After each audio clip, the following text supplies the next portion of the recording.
the United States of America, and to the republic for which it stands, one nation, under God, indivisible, with liberty and justice for all. May we have a roll call, please? Johnson. Here. Kelly. Mikulski. Polika. Leaks-May. Here. Madam Mayor, I would move that we excuse Councilmember Kelly's absence this evening. Thank you. No roll call. Johnson. Yes. Polika. Yes. Mikulski. Yes. Leaks-May. Yes. All right, approval of the agenda. I move to approve the agenda as presented. Support. All in favor? Aye. Any opposed? This evening, we have a presentation with the Michigan Municipal League, and they'll be talking about our Thriving Communities presentation, but I remember having this presentation at the Board of Trustees. So I'm going to open it up. We have Harrison Richards, and we have Margaret Mooney, here from MML to kick us off, and I hope we come up with some great ideas and learn a lot tonight and work towards pushing our community forward. So I open it up to our speakers, and take it away. Thank you so much, Mayor. Good evening, everyone. I have to catch myself because it's daylight, but we're in the evening. Right. And it's still a beautiful time of year when we're still be able to do that. But again, I'm Harrison Richards from the Michigan Municipal League. I am on the state and federal affairs team, so I'm one of your lobbyists for municipal government in Lansing. I've been with the league for about 6 years now, and in addition to the government affairs work I do, I also have had experience with facilitating, organizing, and so I've been really, really excited to work and lead in our Thriving Communities work and engage our communities. You're one of the first communities. We've done maybe about 3 or 4 community-based facilitations, so thank you so much for extending your time and your attention on this. We've been really excited in watching the work that you all have done on the Headley override proposal. Congratulations on that successfully passing. We're really excited to be here tonight to kind of talk about next steps, highlight some of the core priorities that you guys have established, and do a little bit of work to understand what your goals are for the community and how you can best get done the vision that you've set forth for your community. I'll turn it over to Margaret to introduce herself. Hi, everyone. So like Mayor Leaks-May said, I'm Margaret Mooney. I've been with the Michigan Municipal League for just over 4 years now in our membership engagement department. And so I work pretty closely with some of our core affiliate organizations. If you're familiar with the Michigan Association of Mayors, the Michigan Municipal Executives, which Mr. Krizen here was formerly on the board of, the Michigan Black Caucus of Local Elected Officials, and lots of our other member engagement work, including a bit of our Thriving Communities. So I'm very excited to be here, and we'll kick it off. Thanks. I wonder if I can. Do you want to stand maybe side by side next to this or something? Maybe I should have checked to see if this worked before. I often forget that I am 5 feet tall, so standing behind a podium may not be the most effective use of my presentation skills. Can everyone hear me all right? Excellent. And then, should I talk? Okay, perfect. I was like, I don't know if we're streaming this anywhere to make sure folks can hear me. All right. So this is a brief overview of what we're going to cover tonight. We're going to talk about what is Thriving Communities, the work that we've made an endeavor on through the league, as it comes from our work in the placemaking space and really focusing on how we're going to grow this state collectively, but also focus on the contributions and the opportunities from our communities. We're going to set the baseline frequency for Ferndale with the equalizer tool. This is the tool that you all were able to look at over the weekend, take some time to fill out on your own. We're going to aggregate all of the results that you all have developed from individually, and then talk about what that means collectively as a vision for Ferndale. We're going to talk about the priorities that you all have outlined after your successful Headley override. I know you've had 3 key priorities that you've really focused on, that you've communicated to residents, that you're now using to build on as you go forward. And then we're just going to highlight some points on the additional tools that we have for Thriving Communities, our future work, and how we hope we can bring you along with us as we continue on that journey. So just a quick refresher for folks who may not be familiar with the Michigan Municipal League. We are a statewide organization that represents over 500 full-service cities, villages, and some select urban townships. We are over 125 years old, so we've been here for a while. Our core mission is protecting Michigan's communities, advancing their priorities, protecting local control and your ability to make local decisions. And we do that whether it be our advocacy work through our membership services that we provide, training, research, some of the innovative work, which the Thriving Communities work falls under, but anything that we can do as an organization to help our communities succeed. We are positive, we are energetic, we believe in a really wonderful Michigan, and we value the contributions that each and every one of our communities make into that. And we work with partners across the state, both in the government space, local governments such as the Townships Association, Michigan Association of Counties, and then also other organizations. Everyone from utilities to planners, economic development. We really try to make our work known and highlight the diversity of Michigan's communities and all the work that you do across that to make Michigan a great place. So, emerging from the challenge and moving towards thriving. Michigan has been through a lot in the past 50 years or so. We've seen a lot of change, we've seen a lot of opportunities come our way, some that our state has taken advantage of, some that we've missed. And that brings us to this work of why we're thinking about what's next for our future. So it's no surprise that we've been on the decline for some time. Looking at one of the states that we often see ourselves as a peer to, Florida, realizing that population has grown in some places. It's had the opportunity to grow here in Michigan, but we've been pretty lax in those years. Are folks familiar with the Governor's Growing Michigan Together Council?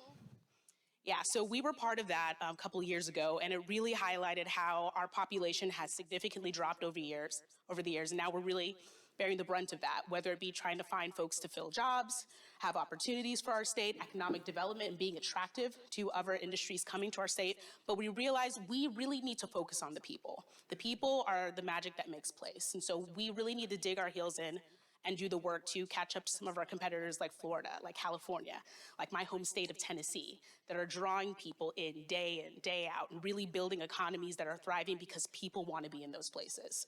So it was really that catalyst moment that helped us launch into Thriving Communities to really see what we need to do there. And this is just a map that we've had on our team. This is percent of foreclosures across the country. Want me to zoom it a little bit? Yeah, please do. Oh, it may not do it on this side. Yeah, if we were in presenter mode, I'd actually be able to put a lens on and show Michigan, but I hope everybody can see how it looks like Christmas time in Michigan, right? And that correlates with a 5 to 7.5% of foreclosures in those areas. So what you can see is that Michigan was hit really, really hard during the earlier recession. We saw a lot of folks, leave the state, a lot of folks lose their home housing. I'm sure that's at the top of everybody's mind every day, thinking about what brings people to a place, how they're able to stay, but we've recognized across the country, Michigan really, really got hit hard in that dynamic. And again, losing housing through foreclosure, that leads to the opportunity of us losing a lot of people. So again, we've had a little bit of a harder time compared to our other states. So in the same time is when the league took the lead on placemaking, highlighting that places where people want to be can really be the foundation for a good community. Our tagline at the organization is, "We love where you live." And so back in 2007, we collaborated with MISHDA at the time to create the Sense of Place Council. And so that was really when we were talking about all the valuable things our communities have in a sense of placemaking, parks, collaborative opportunities. What are the things that make people feel ownership and love for the places that they're at? So when everything else might be going through mayhem, they're still choosing to be and stay in Michigan. And also their belief that if some of these things that were really valuable maybe 30, 40 years ago, they have the capacity to bring that back. But we also realize that that's not enough. We have become leaders in our placemaking work, talking about placemaking now on a global scale. But it's only part of the answer. You can have an amazing park. You can have an excellent streetscape like 9 Mile. You can have lots of opportunities that, happen throughout your communities, but it's the rest of the human experience, right? It's still the housing, it's still public safety. It's still the environment that gives you safe, clean water to drink or utilities that are reliable and affordable. It's thinking about what opportunities there are for education, workforce development, and things that really ground people in a place. You can have small things that you love, but how are we collectively building that human experience that's holistic and really keeps people in a place where not only they can grow and thrive, but be able to demonstrate that continuously for generations. So that brings us to thriving communities. This is an evolution of our placemaking work. So beyond, big entity bringing hundreds of jobs to a place, success, or, you build a really big park that's beautiful that you can brag about, success. We're thinking about the full picture. It's multifaceted, it's integrated, and it really does start with community building too. It can't just be the big idea, but it's how it brings everybody else together. And so using the legacy that we have as a trusted organization, over 125 years of policy, thoughtful and practical education, and really just cheering for our home state, we wanted to lead in this work and tell the story and also support the active strategic work our communities were doing to make Michigan a vibrant and exciting place, and to get people to stay where they're at. And also being able to articulate that story to lawmakers, to policymakers, to folks who are making the appropriations that fund your communities. Resources that you have, talking to partners in economic development, partners outside of the state, to really showcase why they should choose Michigan, why they should stay in Michigan, and working collectively together to make sure all those systems that we as humans rely on for success are actually there. And we want to remind our members that they cannot do it alone. You have a very key role, folks around this table today, as conveners of place and stewards of your community. There is a significant level of trust that comes with local government. You're the closest government to the people. You know everyday services that are happening. You know the needs. You know your community members by name. And you are the individuals where if folks have a problem, they'll come to you first, or at least they'll look to you first and expect you to have the answer. So we want to start there. And not only did we want to start there, but we wanted to remind other stakeholders to start there. Because something I feel like we've seen over the past couple of years is the superhero entity coming in. The big corporation coming in trying to save the day, the big philanthropic organization coming in to save the day, and often doing it at the expense of local government. Saying it in the sense, well, they fell short, they can't bring that to the table, they can't help out. Reminding that the groundwork is the hard work, and reminding folks of the importance of that, but also the difficulties of that it's not one size fits all. That's why, we're every day fighting preemption. But also reminding partners and stakeholders elsewhere that it takes time, it takes resources, but also reminding our members too that you have the patience and the perseverance to do this. And so hopefully what we've done over the course of several months and what we hope to continue to do is build those resources, build the opportunities for those conversations, and provide you guys the opportunity to showcase your very best selves. So this is our community wealth building wheel that's migrated into thriving communities, but a lot of familiar themes that you've seen us as a league talk about over the past several years. And so visually, this showcases what thriving communities is: connection, accessibility, integrated opportunity, and really setting a mindset of what we should look for as leaders. I'll hand it over to Margaret. She's going to talk us through the 6 focus areas of thriving communities. All right, thank you. So, the league has kind of evolved through language like community wealth building into thriving communities. We've had many years of really anchoring on these 6 focus areas is now the language we're using. They've been called pillars, they've been called 6 pillars, but we're now using focus areas as the language here. So arts and culture, financial security, sustainability, infrastructure, public health and safety. A lot of these are aligning super closely, you'll notice, with Ferndale's core priorities after your Headley override, and then of course, lifelong learning. So as you completed your equalizer exercise over the weekend, you would have seen on the backside all of these definitions for the 6 areas. And so this is just that overview once again, and then to give a little bit more context or remind what these all might look like. Financial security could be a municipality's strong bond rating or general fund surplus, an economically flourishing Main Street or an attractive environment for business, high population of homeowners, a strong local philanthropic culture. So those are just some of the many examples of financial security that a community can have.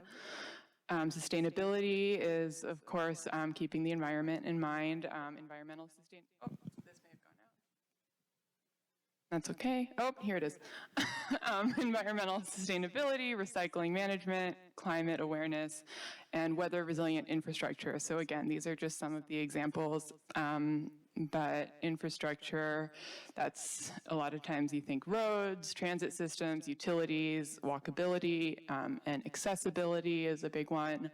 And then digital connectivity and broadband access. For a lot of community success to happen, it takes being online, so that's one area too.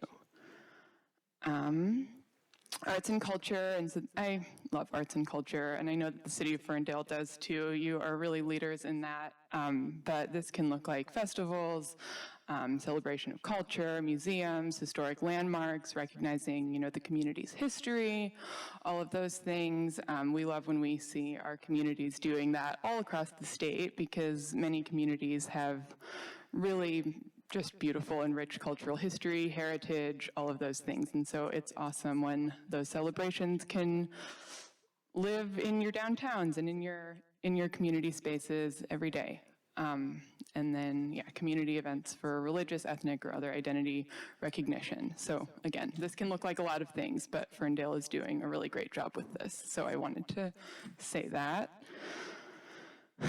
Public health and safety, again, this is of course something that's really key to some of the priorities you're working on now, we know, but this is police, fire, EMS, physical wellness and well-being, and so that extends to your residents, but includes also your local leaders and everybody working in the city.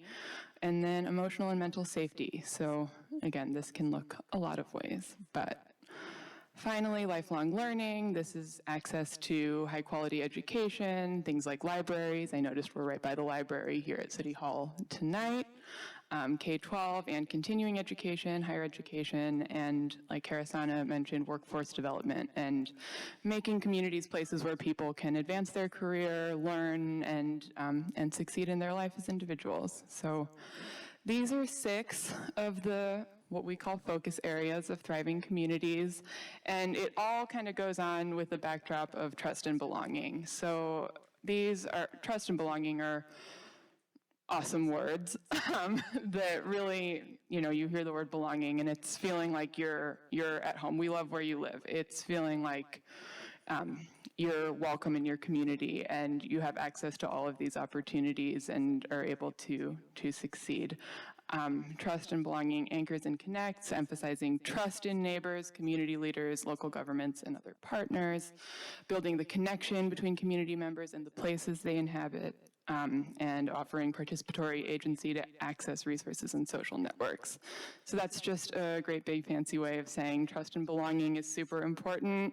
And, this evening we'll be talking about your successful Headley override. That was something that involved buy-in from the community. And so they are, putting their trust in you all to continue prioritizing the needs that have been established by the community as a whole, including leaders and residents. So yeah, I'll leave it there.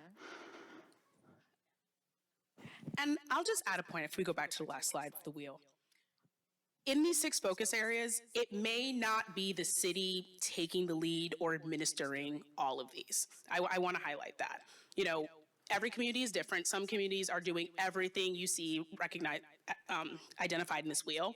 Some might be doing some. Lifelong learning, for example.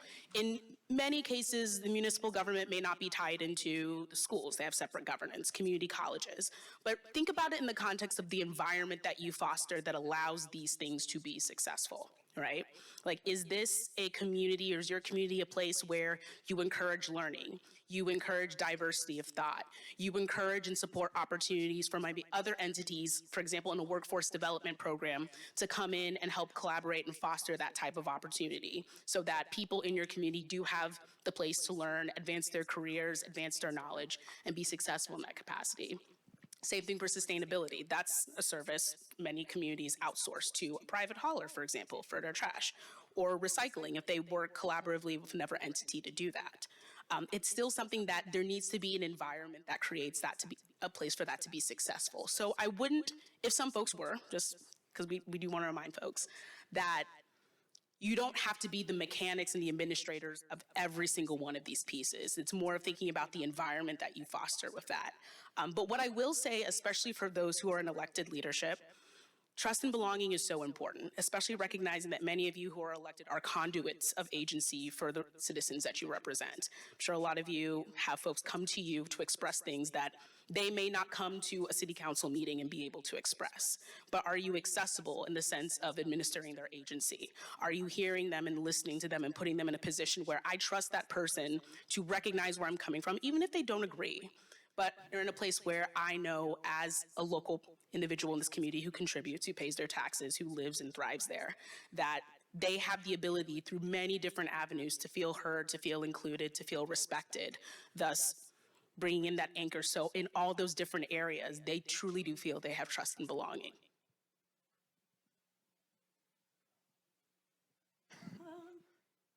We're going to do our first exercise.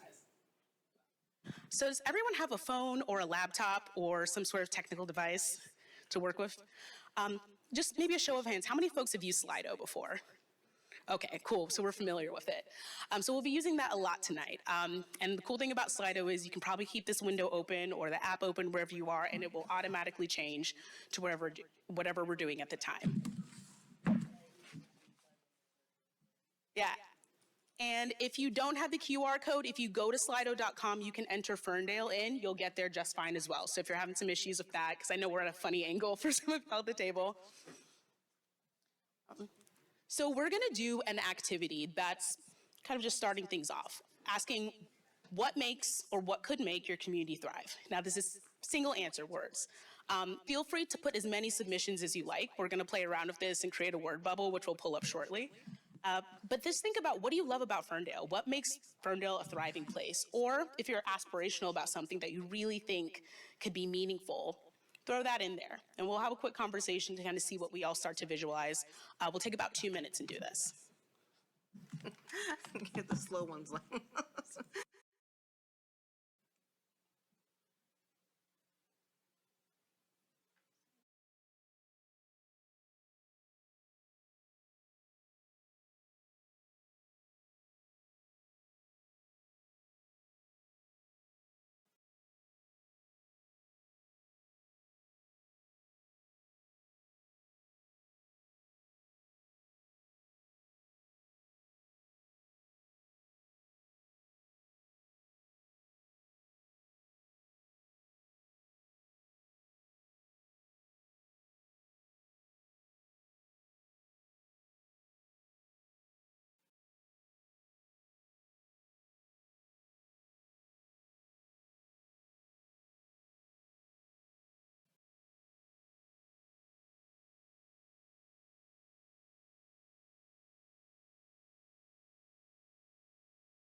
to start?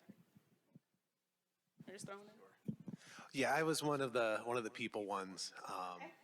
Because, every community has public services. Every community has buildings. It's the people in that community that really bring the uniqueness to that community. You can't have people, you can't have a place without people. So that's when it starts. Anyone else? All right, I'll bring you the mic.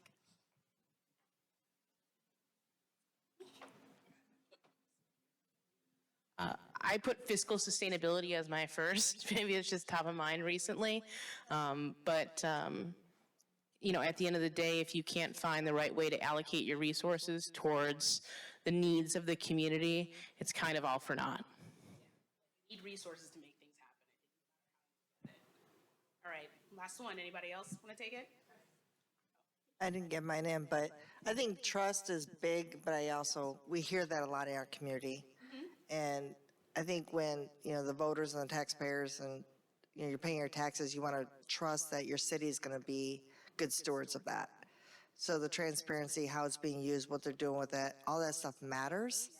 And it's our responsibility, regardless of position, even as the fire chief, that that's who I am, sorry. I'm the fire chief. My stuff is expensive, right? And so I have to show that that I'm being responsible with that. When the city's trusting the community or our leadership to make a decision to buy $1 million fire truck, that it's the right thing and it truly is needed. And I think fostering and developing that trust is important. I appreciate you brought responsibility and trust as well, too. So it's not even just the trust to acquire something, but Trust was mine too. All these other words that are on there, fiscal sustainability is phenomenal, and I love that you put it in all caps with that little bit of emphasis. But even if we are fiscally sustainable, without the trust, does anybody believe it? Is it actually being communicated to people? So that was my core pillar that I focused on. trust is the anchor to all of this, right? 'Cause it's not just, what you're doing, it's how people feel about what you're doing. Awesome, well, thank you. All right, we'll jump back over to the slides.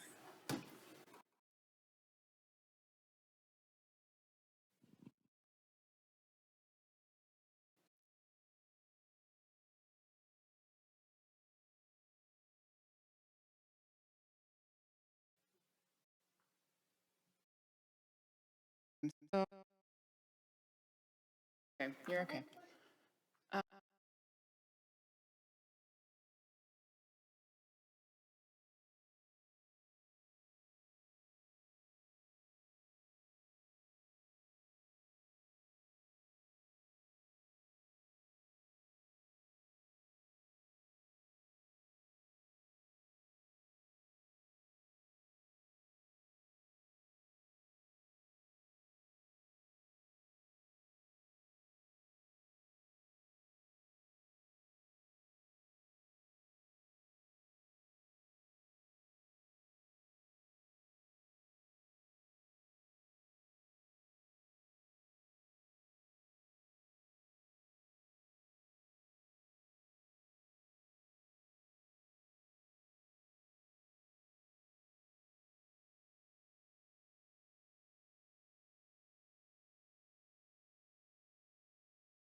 anyone needs it again.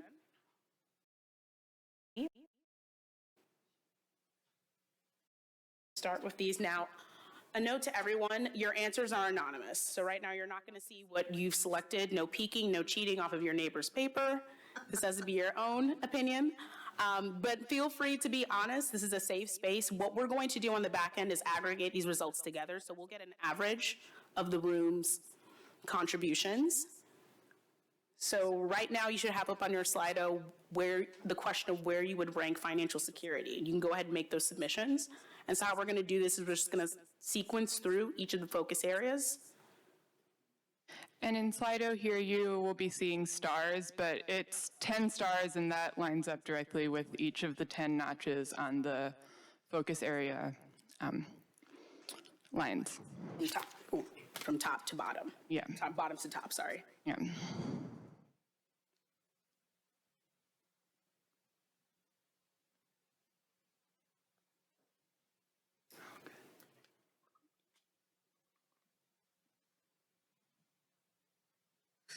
Thank you. The target here. Okay. All right.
All right, now arts and culture.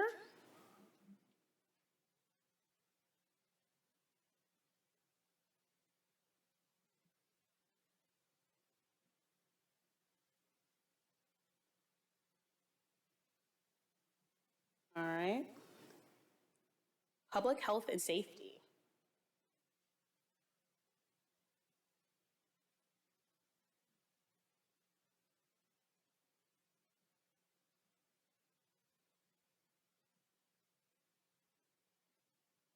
All right. Then our last one is lifelong learning.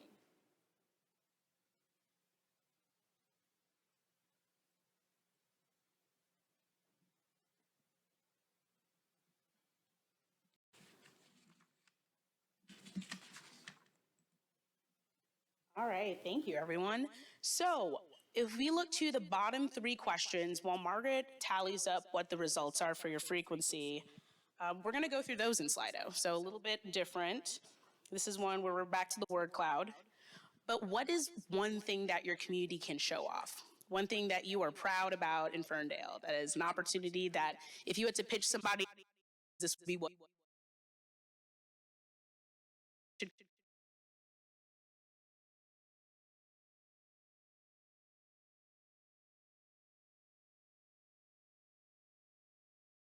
this one.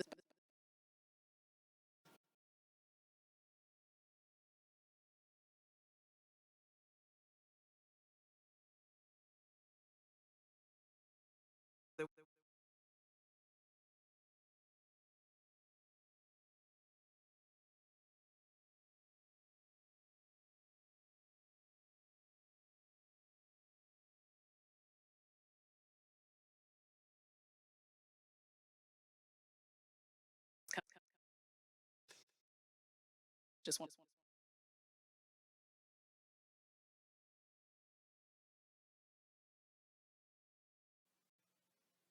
All right. Let's change that.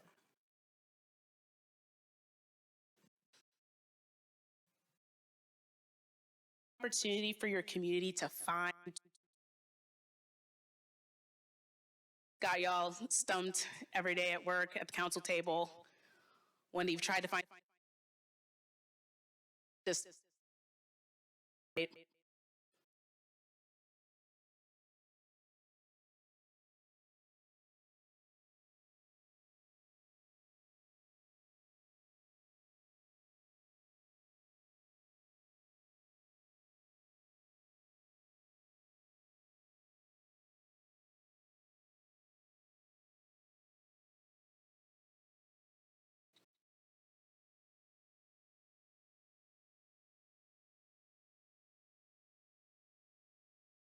a game changer if we would.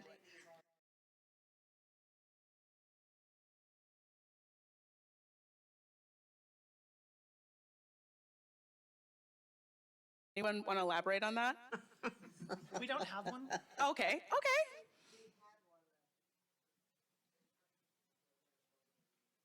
Can I pass you this mic? Just make sure we can hear. Our arms are not that long, all that. There you go. Okay. So we had the Kulik Center, which was technically owned by the school, and we were renting the space in there, the senior group, different community groups, and it was used. Yeah. We have exited that agreement due to the disrepair of the building and a lot of other different factors, so we lost how people see it, the community center, and we're in process of figuring out the replacement of that. So is that one where it's city would like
Like something you're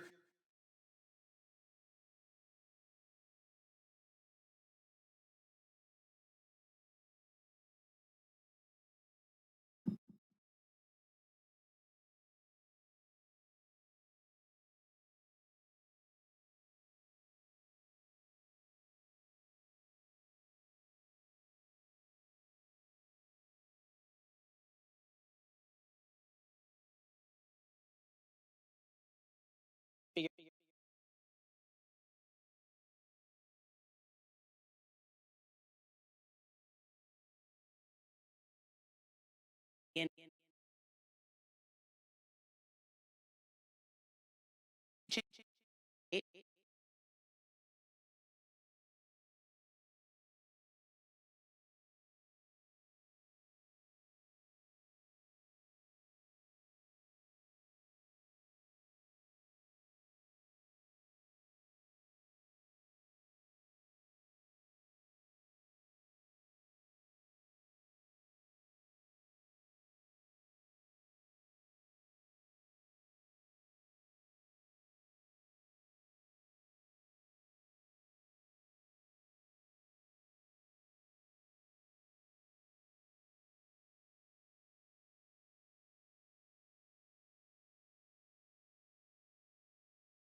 am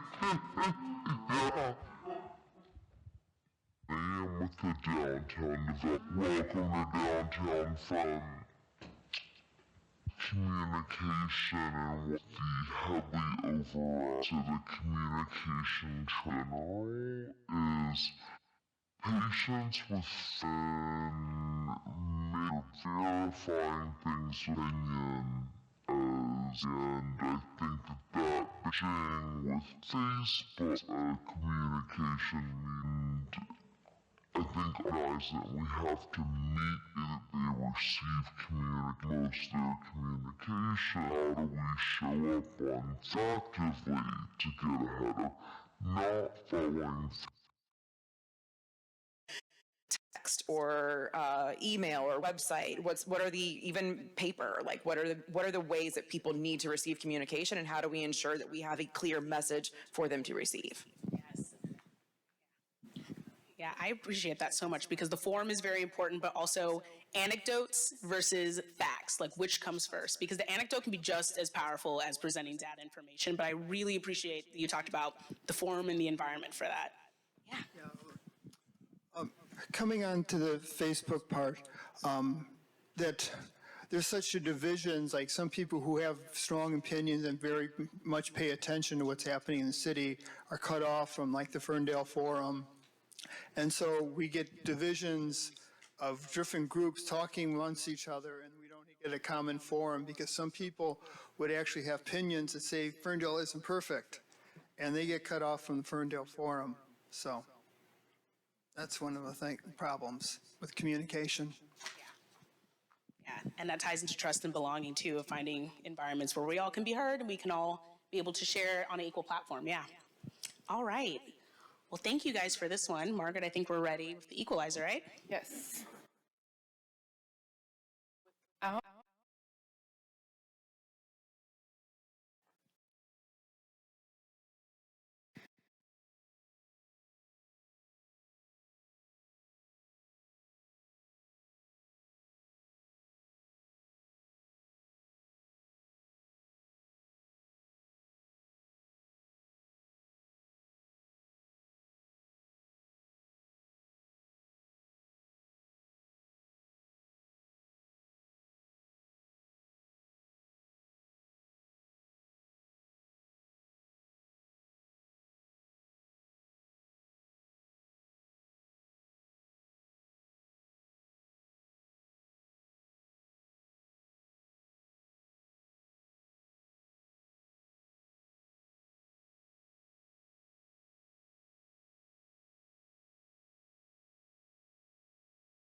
Go. I was pretty much on target on what this says. I did have public health and safety ranked a little higher, but pretty close. Yeah, I agree. I think maybe we balanced each other out, Lorena. I was a little lower on public health and safety and lifelong learning, but coming in very close to those. Was anybody way off, or you see one that you're like, it's not right. Could be better, could be different, could be worse?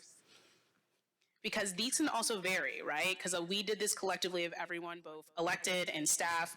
Perhaps if you are working on the administrative side, you might see something completely different than somebody on council, right? And are we all at large? Yes. Okay, awesome. So, all right. So yeah, so you guys are looking holistically across the community in your experience. Awesome. So yeah, any differences there, maybe from someone who is on one side or the other? Okay. All right. I will say that I see public safety.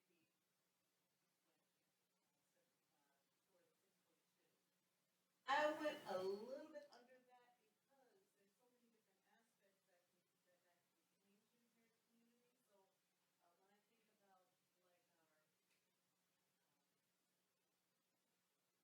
our mental health services and things like that, things that maybe affect the community, I would say we're more on the lower. Okay. I would say that, but not so much as the work of our fire.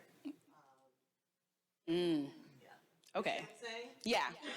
Yeah, and that way they're higher, but in this different type of services that still impact wellness and all of that a little bit lower.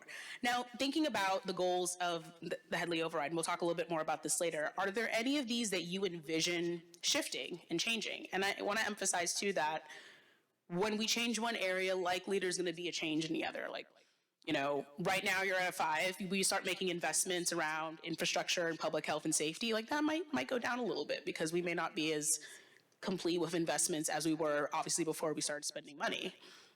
But do we also see any areas where, you know, by increasing or lowering those, we have an opportunity to change others? I mean, I'm going with the Headley override.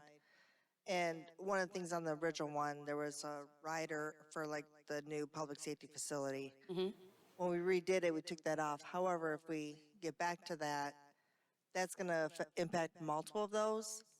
It's going to hit a major infrastructure deficit we have right now with the facilities in our police station and our fire stations and the health and wellness of our responders. But it also, in the plan, is to create a community space which fills a need there too. So our training room would double as a voting precinct, as a community room that the community can use, all these things. So it's going to check a lot of boxes potentially for our community if we're ever able to bring that project to fruition. So that's one of those things that will improve public health and safety, hit a major infrastructure thing, hit some other things as far as maybe lifelong learning, because some of the engagement with community and stuff could happen a lot better. So it could really drive some of those up. Excellent. All right, any other thoughts, observations, opportunities? All right. All right, thank you guys. And so this is something that when we're done, we're gonna share back with the city so you all will have this. It's kind of a benchmark of where you guys, as of August 2025, collectively have anchored yourselves. So going forward and really working to the implementation of what you're doing with the Headley Override, you can kind of reference this visually just to see where you've been, where you're going. Yes, ma'am. I noticed where we were as far as 5 for the lifelong learning. Looking at the definition of that, or what that means. I'm just really interested as to the reasons why whoever, any of us, thought that we were at 5. So question to the group of why. I think it should have been higher or lower, Mayor? I think it should have been lower. Oh, I ranked it higher. Yeah, we can do that. I also had it lower, so. Yeah. Yeah. We'll go back. Do. Well, I was thinking of our school systems, our library. I mean, you know, a lot of communities don't even have their own library anymore. Yeah, but when you described it as to how we could look at it, like the K-12 education and continuing education, no problem. Right. Learn and learn opportunities, no problem. But I just think that the opportunity, like for in the community, for like adult learners, or for like mentors, mentoring and things like that. I guess I didn't know how it fit with our city. Do you know what I mean? I don't know how it connected somehow. And our libraries, top notch.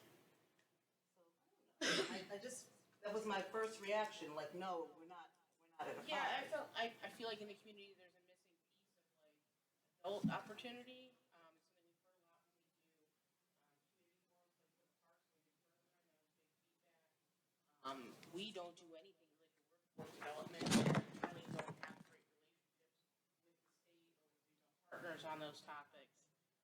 So we may be getting that traditional K through 12, but we're really not getting much beyond that.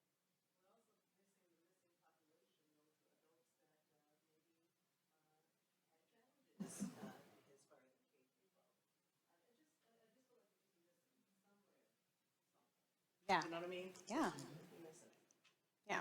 And it can be interpreted a lot of different ways, right? Like, I love when we brought up relationships, right? Like relationships with workforce development entities, you know. Would Oakland Community College be the closest community college for y'all? Yeah, and so, yep, relationships there, you know. Are there connections between, you know, residents knowing that it is just 2 miles up the road and how accessible their courses might be? And are they reaching people in the places where those individuals are who need that? And that's also a place too, it's like thinking about what data does the city have about education credentials of the residents that live here? Are you getting a lot of college grads from Michigan and MSU coming and living here? Or do you have folks who have spent some time in the community kind of getting in their vibe, seeing what they want to do, and then all of a sudden they're looking for educational opportunities that can get them to the next step, that they may not then be traditional learners? So it's a lot of different ways and how that can be interpreted. And then also, what information do you as local leaders have to find out where those people are, where those resources need to be, you know, diverted to? All right. Any other reflections from that?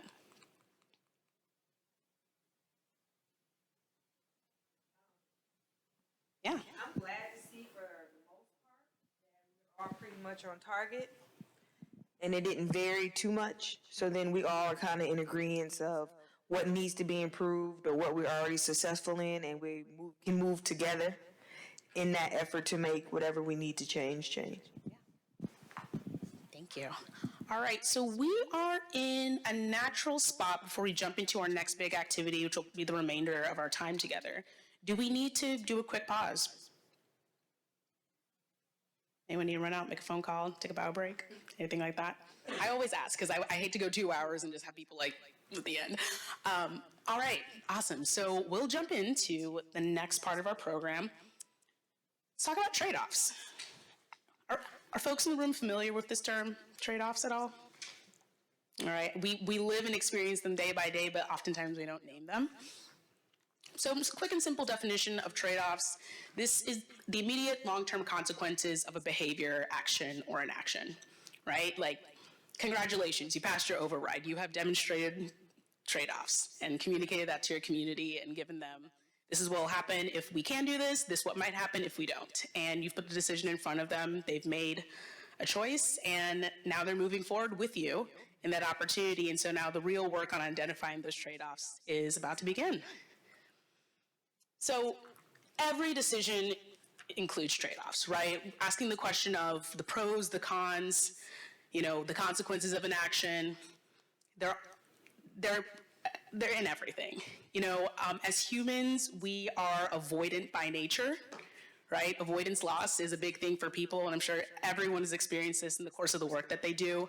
We are always trying to hold on to what we have, no matter how significant or, you know, insignificant that might be, because change can be really difficult for people, especially if they can't tangibly hold and experience what's coming their way. So a big part of the work that you do as local leaders is communicating what those trade-offs are. Should I swap out my mic? It's getting a little funny. Maybe. Yeah. Just communicating.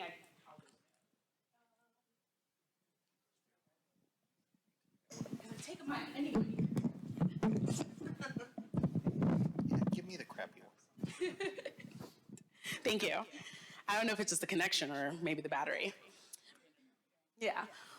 But, you know, as humans, we're conditionally wired to really not want to experience change because we're taking something away I can't tangibly experience or recognize what that change would be. But the big piece of it, too, is that trade-offs are different for different people based on their agency, where they're at, what they've experienced, past traumas, past opportunities. You know, many people might hold off on a big change that's significant to them, especially when it comes to investment and capital in that capacity. So we try to highlight that a lot, and that also can be the biggest barrier in decision-making because oftentimes people are saying no because they don't have the experience or they don't care to experience a negative trade-off for the decision that they have made or that's made for them. And that can be one of the biggest hindrances in government, especially local government, right? We talked about how significant the local engagement that you get is, how there's often lots of pushback that you're getting from individuals, and not just any individuals, but the people that you directly see eye to eye and engage with in your community every single day. So it makes these big endeavors very valuable, but also very costly if they go the wrong way. You don't have a lot of room to go if things go bad.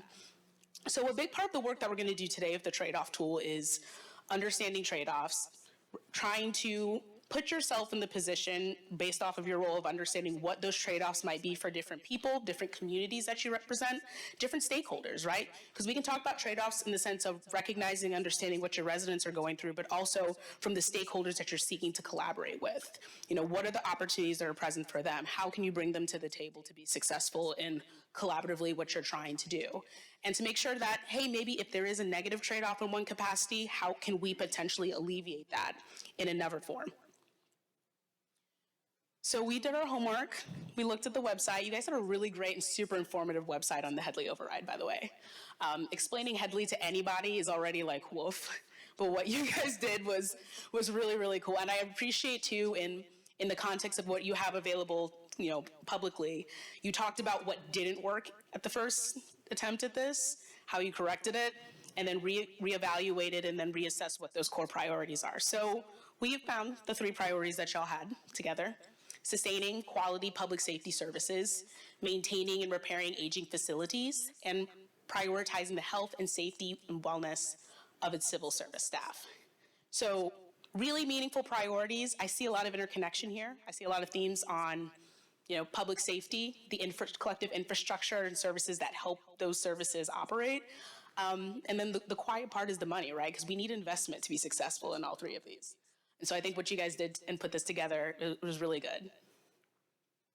So we're going to jump to our activity. Now I see some folks have it up looking at the trade-off analysis tool.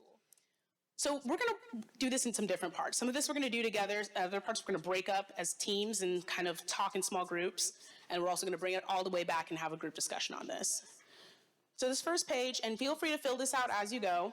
This will be yours to take home and keep with you and use for future dates. But we started filling this out for you because we're pretty targeted what we want to talk about today. You know, the policy project or initiative is implementing your Headley override, which is intended to sustain quality public safety services, maintain and repair aging facilities, and prioritize the health, safety, and wellness of its civil service staff. I'm going to pause here and pass the mic to James because I think this next one I think is really good to just get the conversation of folks. I know different folks have been here for different amounts of time, have different experience and also different roles in the community. But we want to talk about the starting point, like if it's replacing something, in which I know there's some advancement that you're trying to achieve in this, and also what was this originally intended to do? Oh, you want to start? No. Okay. Are we supposed to be copying that, or are we? This is just simplify, like you can write whatever you like on the page. We just started it off to simplify it since we are working on a very targeted topic. So yeah. And then when you guys get in your groups, we'll talk about this, and it could be, hey, I feel like we could tweak this a little bit, adjust it a little bit. James, you want to kick this off of the third bullet of? Yeah, I mean, sort of. It's kind of a tough one because the override was a renewal. So sure, it did replace what we were, you know, going to be losing. But it wasn't the original proposal. This was the reworked version. So we did lose some stuff by getting this proposal done as opposed to the original one in the fall of last year, by not being able to fund the public safety headquarters or the full-scale Martin Road facility. So those are a couple of the trade-offs that we actually had pretty immediate by losing the November proposal and then reworking it for what we have now. Anyone want to add to that? Right. So the last bullet in this section is the focus area that's most directly impacted. Now, I took a quick gander at it with an asterisk, so kind of included, like, it doesn't mean everything, hey? But financial security, right? It's the fundamentals of this is about having the resources to get this started. Now, I put that asterisk there too because we talk about focus areas that are most directly impacted, but I can definitely observe in the core priorities y'all have listed together that there are a couple focus areas in here. I'd mentioned public health and safety and infrastructure, right? Those are 3 that I think we're in this conversation we're really focused on, but I'm not negating the other ones as well, right? Because we've had some conversation throughout the night of unintended consequences, you know, connections, and all of that. So As we go through this exercise, we're going to go through all the different focus areas and really talk about, you know, how all of these are impacted, potential trade-offs, and who they impact, and really like breaking down the decision from those core priorities of, are we going the direction that we want to go? Because it is easy to put up a plan, but it's also sometimes a little bit more difficult to go in and then understand like how you're going to implement it and do it. But before we get to that section, we're going to start off with some in your small groups, some questions. So we're going to talk again, you know, from y'all's perspective, what this policy is. So people's interpretation of it or ideas of it might change.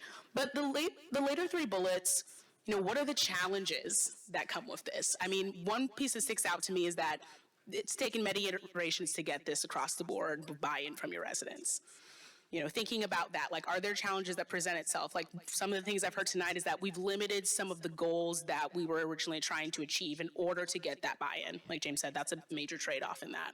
And so, does that get us still to the priorities that we've listed? Are there bottom lines and non-negotiables? You know, one that I gathered off the bat is that you have a finite amount of time to get this done, right? This isn't just the Headley's extended forever. Like, you have an amount of time, is 10 years correct? 10 years in which you have to get things moving and get some results out for your community before, you know, some of these opportunities for revenue change. And so think about that as a non-negotiable, something you have to work with, but are there others, right? Are there some things where the additional revenue only gets you part way and you're gonna need some other support, whether it be through loans or grants or other opportunities financially to really help you, you know, get to the mile there?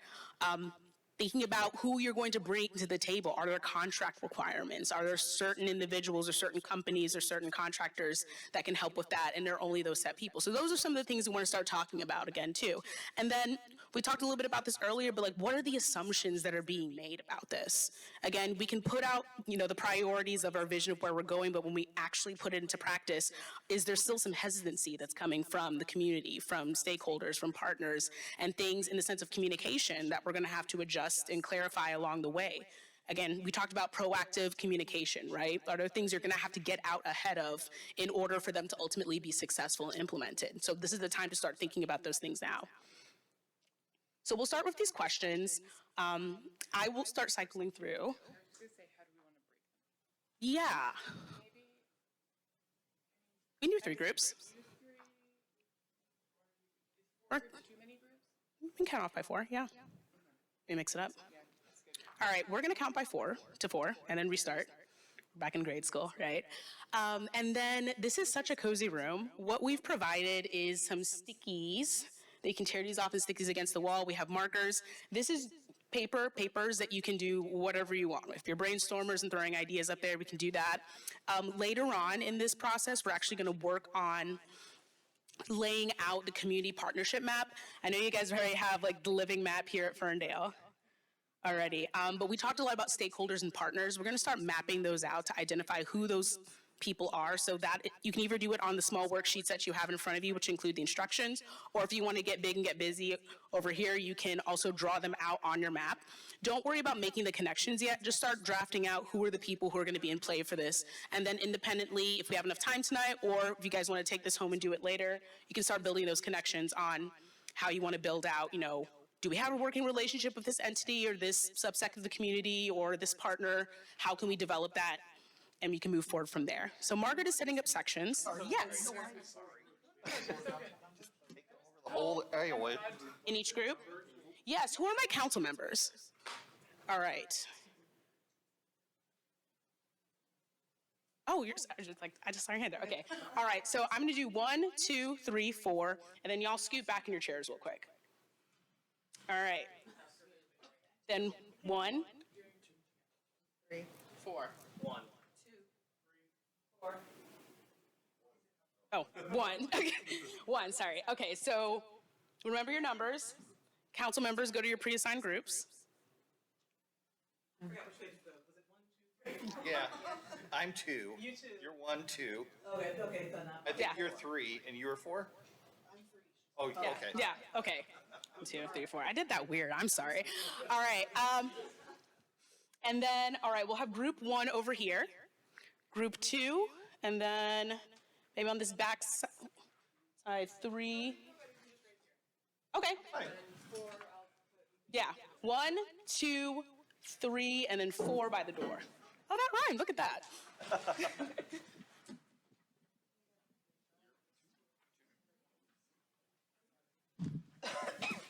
So, So we did the assignment, because I didn't.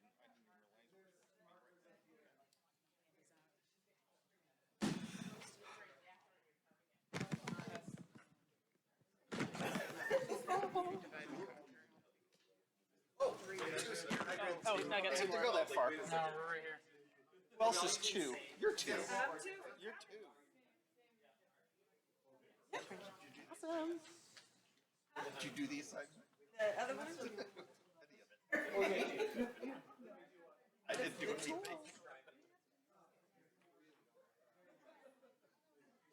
Dry erase board. Oh, yeah. But that needs to get moved for. Oh, yeah, sure. If anyone at the property can work on that one, yeah. Yeah. How about we have somebody work? Yeah. There's 3 of us. Okay. Okay. So are we complete, we gotta do those questions? What's the project? Whose project do we want to use? Is it based on the?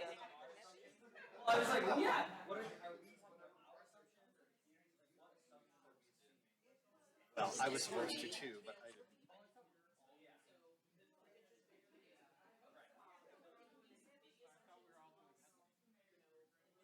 Are we also supposed to do it?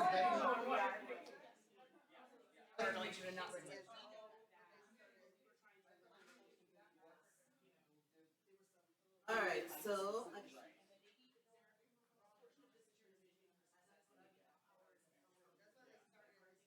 We need to make sure that we can.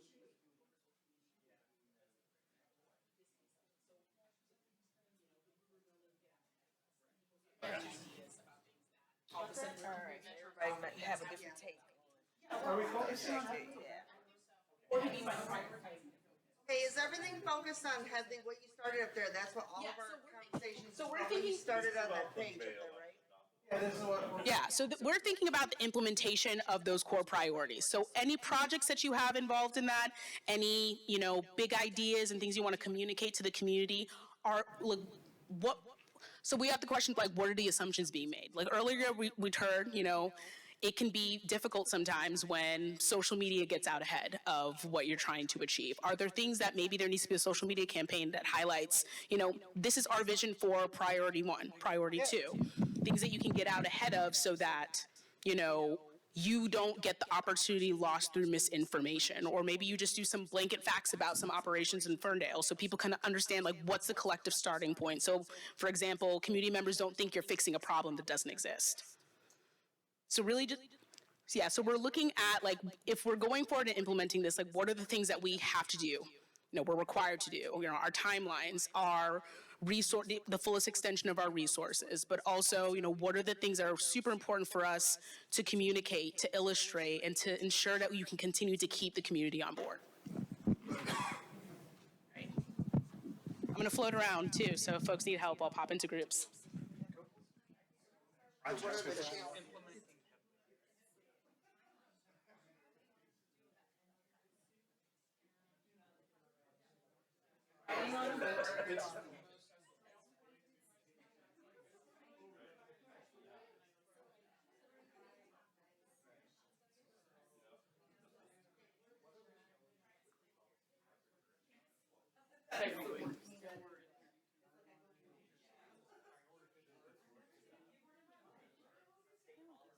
We'll be good. So I guess what's.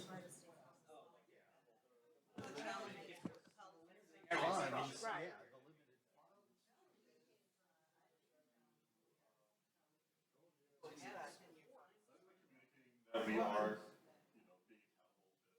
Well, it's more. What are the challenges?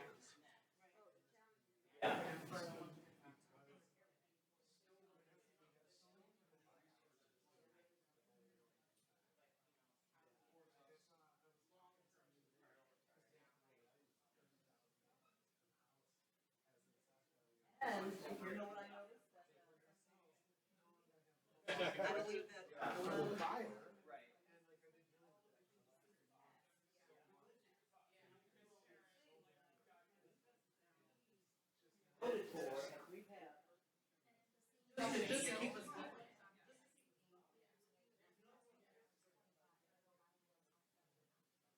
Yes, so that's a great challenge.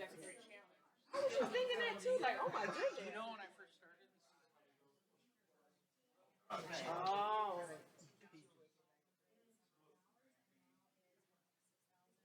Sorry, I interrupted you. But I was thinking the same thing from the beginning, like, oh, I don't know if growth is the right word.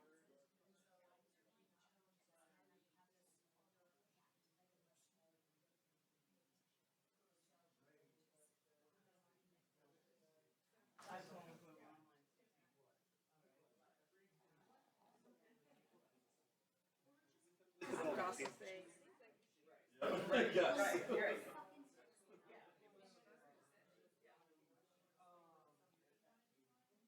Well, feels like a suicide line. Right.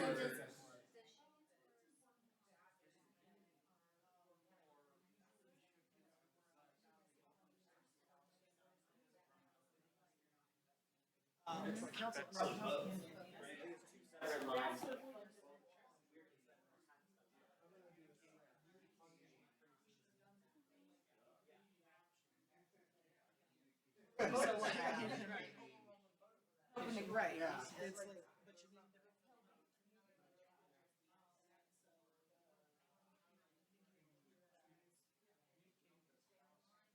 but you need Value. The services.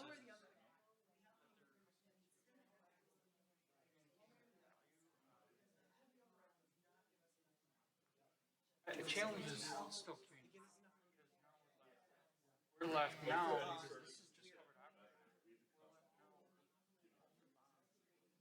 as an option. Yeah.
partners. So if one person from the closest to their seat can grab their community partnership map, that kind of gives some preliminary instructions. But what we're going to do here, and again, don't worry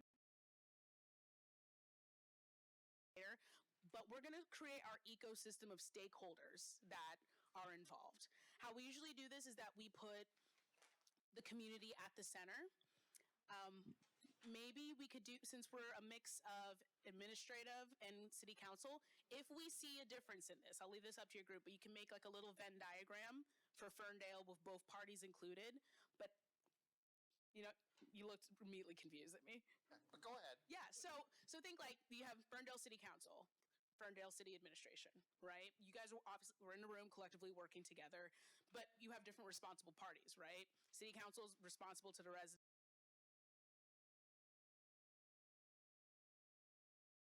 Stakeholders who are involved, you know, respective of all your different roles, who is involved in this opportunity to get this done for this to be successful. You know, I heard you guys talking a lot about assumptions, some challenges, who you're going to communicate to, who you might need help. Let's start building out that ecosystem. These can be local community groups, factions in the community. It can be, you know, local businesses. It can be the state. It could be federal government. It could be all of those different parties who would be involved in this being successful, or might be in a position where, you know, if they're involved, like you might have to persuade them and bring them in a little bit. You'll see on the worksheet, you know, on the back we have a key that'll help you define the relationship. Again, you don't have to do this right away. Right now we just want to get who those stakeholders are on the board. But the different keys are no connection, a broken connection, a tenuous connection, which is like healthy one-way connection, healthy two-way connection. So as you're thinking about this, you're going to have a variety of different relationships. Like that's not necessarily the point right now. There's still people, entities, you know, groups that are in the ecosystem that are part of finding a solution in this. So we've talked a lot about like where these assumptions might come from, where these challenges might come from. Think about who you're communicating with, who you're collaborating with. We're going to start marking those up. And then once you're done with this step, you're going to take the worksheet that you're currently on, the trade-off tool, and you're going to start going through the analysis by focus area. So we're going to go through all those 6 focus areas, and we're going to identify what are the challenges, the opportunities, and then identify who those stakeholders are. And you can just list them on the worksheet that are involved in this. And so again, thinking about who you need to communicate with, who might start communicating with you, you know, who is at the table, who might be impacted. Because again, we're trying to identify those trade-offs, because all these decisions are going to impact communities. They may have some assumed trade-offs. There might be some very direct trade-offs that are involved here. And so we want to understand who is in that universe. And then as we go forward, you can start looking at the questions on the very back, but we'll do those last questions together at the end after we do some initial reporting. But based on how you identify these individuals might change how you approach your original core priorities. And so that's the circular point that we want to get back to at the end of the night. All right, so Margaret came around, gave you guys another sheet of paper that you can brainstorm on that together. Start creating those bubbles and listing who those people are. Once you're good on that, jump into the worksheet, go through those 6 focus areas. We'll pause there, and then we'll finish the rest of the worksheet through slide out in the back. I'm coming over here. So communities in the middle. Are we basically doing this? Yeah, you're basically doing this, but you don't have to jump unless you guys immediately are like, okay, we know what this is. Oh, no, well, no, but you're talking about, Yeah, so this is Okay. like a very mini example that kind of shows this. What I'm saying is start with like Ferndale in the center, and then kind of just pick those bubbles. And so if you guys want to dive deeper later on, or if we have some time, start evaluating. okay, I guess what's confusing is that's part of the city. That's, you know, that's, you know, and then you have housing developers, See, this is you why know, feedback's so important. county government, you know, it's, I understand those. Community here? So in City council. Right. Staff. I was thinking more, Like, municipality can encompass some of these things. It's just like a way of looking at maybe departments involved, or say, yeah, it's not to suggest though the Parks and Rec isn't part of but I'm the going to city. change this as an example because some of them have like their Parks and Rec how they do their commissions, right? Oh, So okay. this is an example which I now see from your perspective.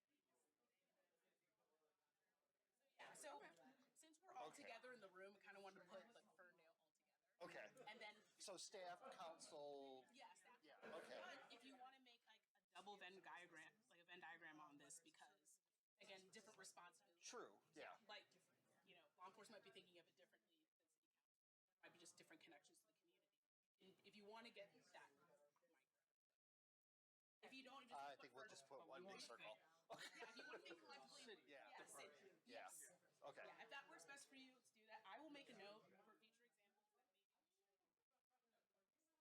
Okay, yeah, because that Parks and Rec really threw me, because I'm like, well, then how come there's like that police I department appreciate or? it. And we put county government into like regional collaboration. Sure, yeah, well, because you have townships which depend a lot of times on the county more than their own municipality. Yeah, like if Oakland County got like a massive grant, Yeah. yeah, sure. Okay, Yeah, thank you. No, thank you for that.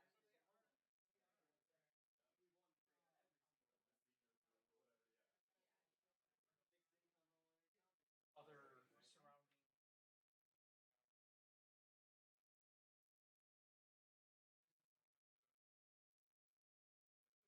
Yeah,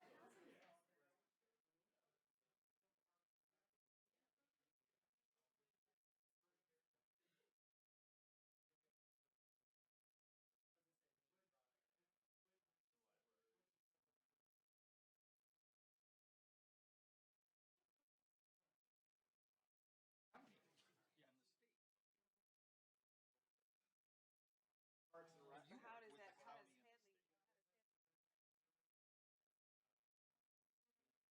Hadley?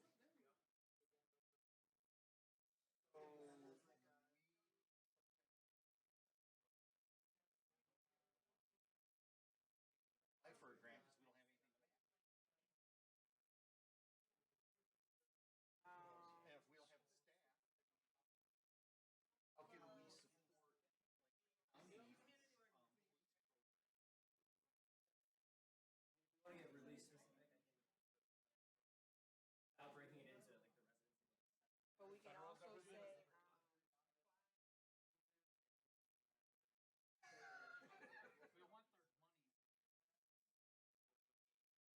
We want their money.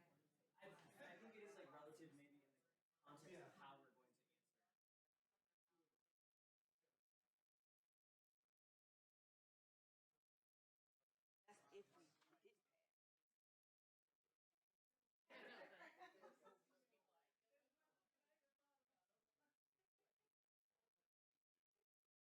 that's if we didn't pass.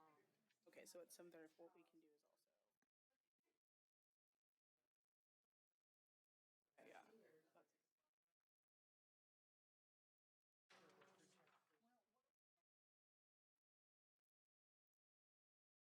That's Handled everything in residence.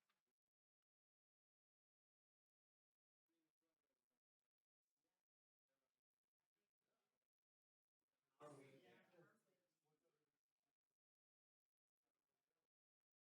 Well, it's,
give this section about 1 more minute to finish up your bubbles, and then you should be transitioning over to the focus area portion of your worksheets.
services. So that'd be, so I said which stakeholders? So would that Edits and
Was one of the things we wanted to have better staffing, more wages for police.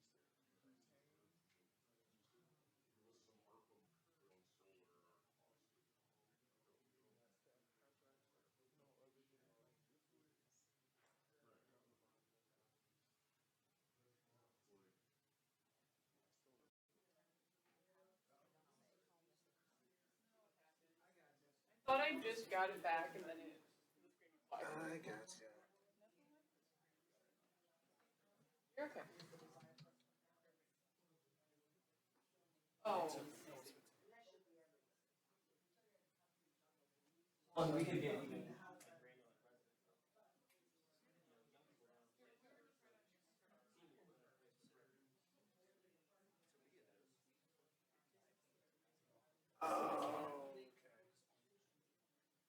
No, we haven't put any Not everybody's games. well, no, I don't know what can. Increasing crime. Technically a game.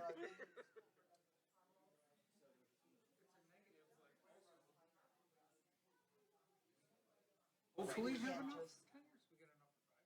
Right, right.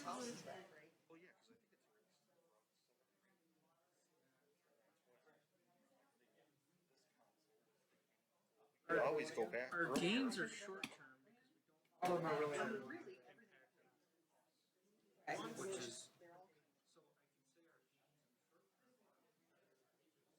Yeah.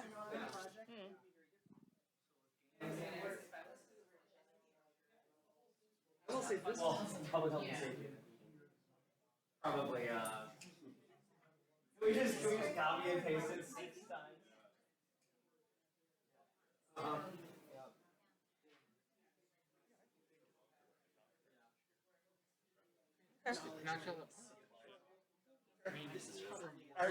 Well, you guys, you'd have better knowledge than I, because. Good.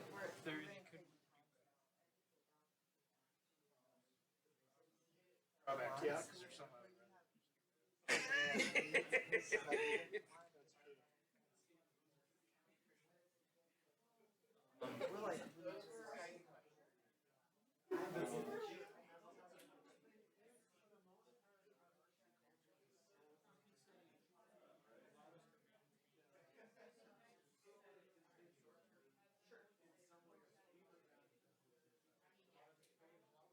Yeah, long-term is in jeopardy. I mean,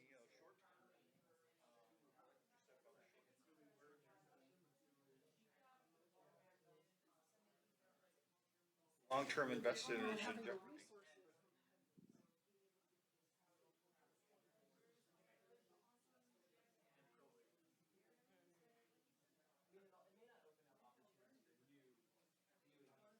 Like, well, I mean, like, I don't know if you just want to put community. Arts. Well, I guess that's not a group. That's community.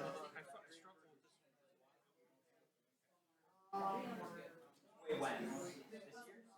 Oh, previous. Yeah, I mean, I would say we, as Parks and Rec, we aren't able to offer.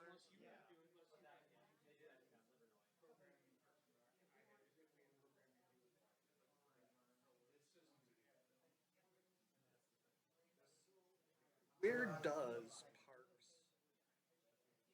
Parks and Rec do you think falls in this? Yeah, would it fall in here? I think it's both. I think we bought it.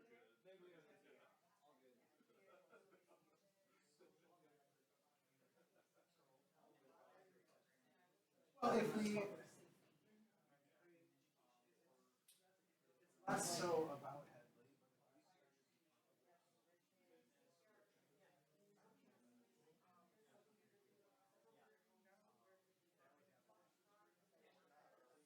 For adults, no, we're trying to get like a fashion camp. Hosted in Hazelton. Yeah. Yeah, so that falls in there.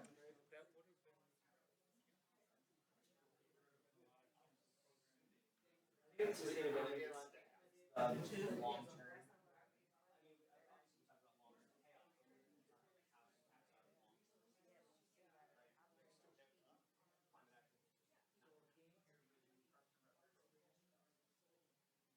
I thought this was lifelong learning was the.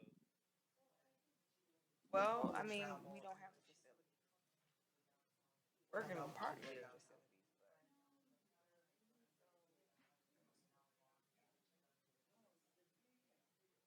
There's some extras. I thought the game was. Yeah. With Parks and Rec. Public. I mean, it's sad, but the game was the status quo.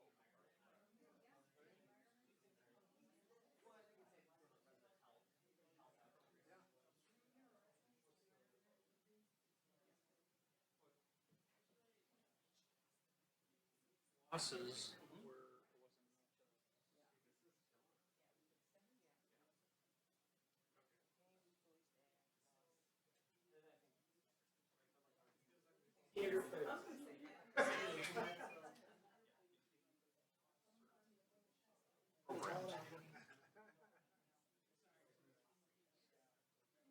Something that I like.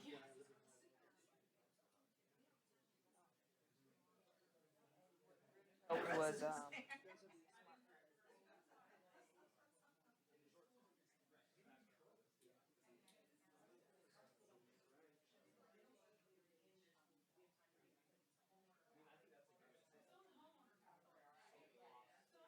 Us would be like the.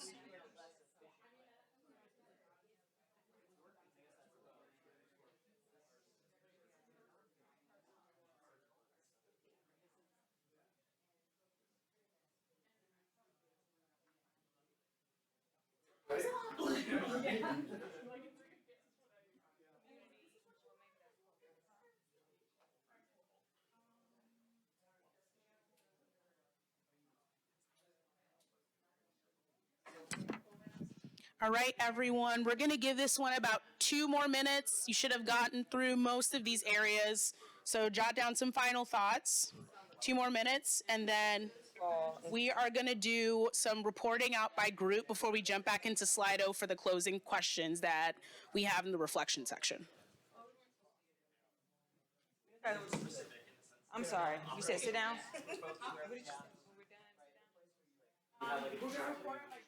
Oh.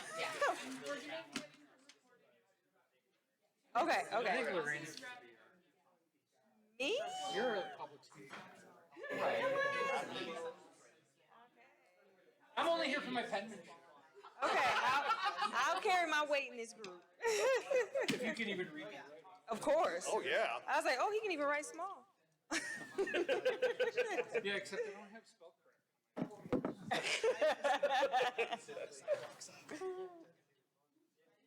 Oh.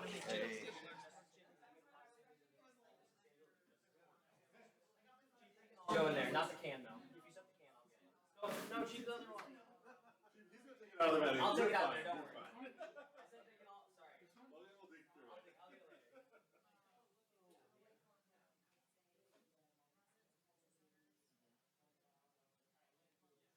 Like, I always feel so,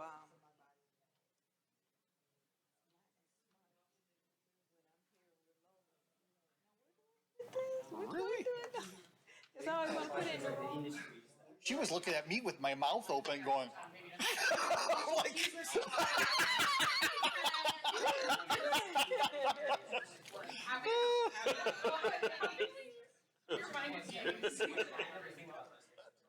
You made direct eye contact.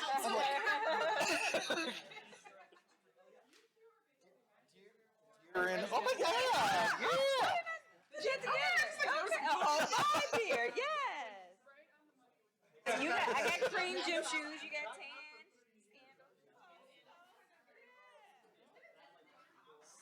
Got the memo. Right? Like denim jackets or denim pants or denim skirts. I love this outfit. Like with Parks and Rec, you gotta be ready to go to a meeting and you gotta be ready to flip a table. So I love that. That's so true. you kinda gotta get in between there.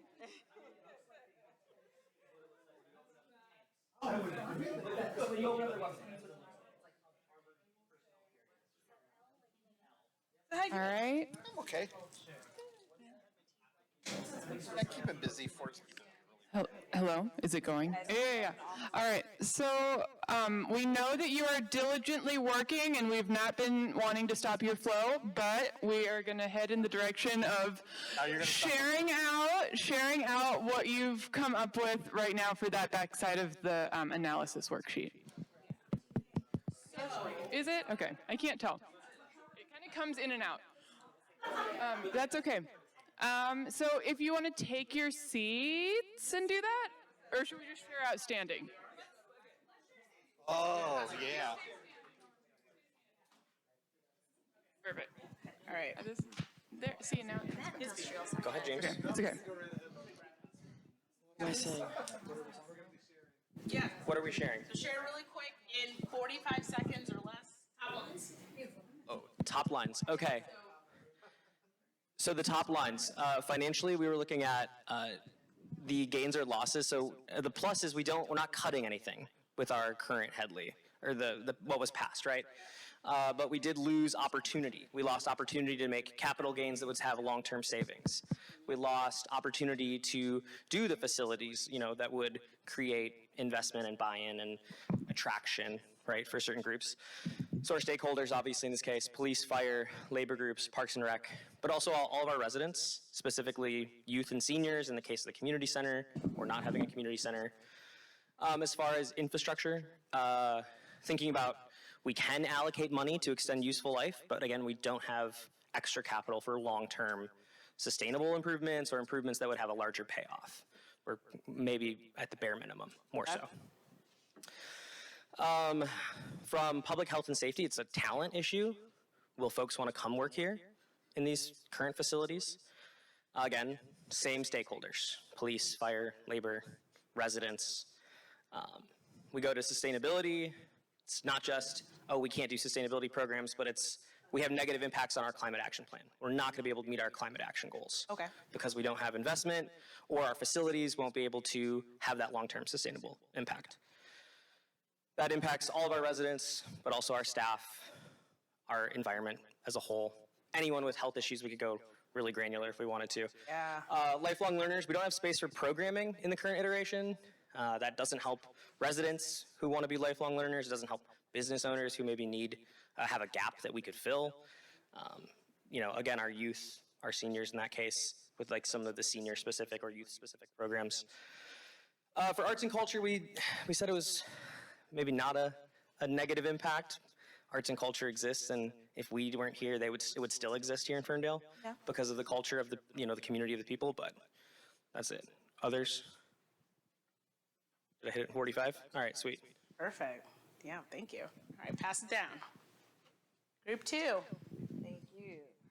All right, so for financial security, we said there's not enough funding to last us for 10 years. The gain would be having competitive wages as of now. Some of the trade-offs or the impacted stakeholders are residents and staff. As we move to infrastructure, it says the infrastructure will continue to deteriorate because we can't build new buildings. We just have to use some of the funding we have now to work on what we have. But again, it's limited because costs are continuing to rise and we're still working with a limited amount of money or a predetermined amount. Who's impacted would be residents, staff, and businesses. Public health and safety, a potential reduction in the services that are provided. And who's affected are the unhoused residents and businesses. Sustainability, short-term gain on workforce and programming, but what's the long term? And then who's affected would be the community. Then we move on to lifelong learning. The gain would be we maintain Parks and Rec staff and programming. The loss would be a facility. Who's affected, children, families, seniors, and adults, and we carry that over for arts and culture as well. Thank you, Group 2. All right, Group 3. All right. Hello. Oh, there we are. Okay. Okay, so for financial security, we noted, well, we kind of first focused on the sort of the reality of the situation that the money is not going to last us all 10 years. We know that with inflation. And we know that the trade-offs here is, you know, with fewer resources, we have fewer staff and we have a decline in services. And that affects not only our staff, who may or may not have jobs, but also the residents and the services they receive.